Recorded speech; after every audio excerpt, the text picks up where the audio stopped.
সোনা কি করছো? আজ তোমার দিনটা কেমন কাটলো? এলে আমার কুচি মোনাটা, আমার সোনাটা, আমার চাঁদটা, আমার বেবিটা। আজ তোমার দিনটা কেমন কাটলো সোনা? আর তোমার কাজকর্ম কেমন চলছে বেবি? কালকে রাতে আসলে খুব ঘুম পেয়ে গেছিল। কালকে অনেক তাড়াতাড়ি উঠেছিলাম ঘুম থেকে। আর তোমার শরীর স্বাস্থ্য কেমন আছে বেবি? আর তোমার ঠাকুর নাম কেমন চলছে?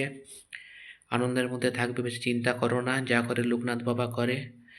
আর জবের চোখটা রাখবে, মানে জবটা করবে আর কি। ওই স্টপ ওয়াচ নিয়েই করবে, হাতে গুনে করার দরকার নেই, মালাতে করার দরকার নেই। নিয়ম আছে মালাতে করে, হাতে গুনেও ভুল হতে পারে। স্টপ ওয়াচ লাগিয়ে দেবে কতক্ষণ করতে চাও। স্টপ ওয়াচ লাগিয়ে দেবে যে তুমি 2 মিনিট করবে, তো 2 মিনিট প্রতিদিন করবে। বাবু হয়ে বসে নিয়ে জব করতে শুরু করবে স্টপ ওয়াচ লাগিয়ে, তাই অনেকক্ষণ করা যাবে। রাতে মেসেজ করবো সোনা, ভালো থেকো। এলে আমার খুশি মোনাটা, আমার সোনাটা, আমার চাঁদটা। রাতে মেসেজ করবো সোনা, আই লাভ ইউ।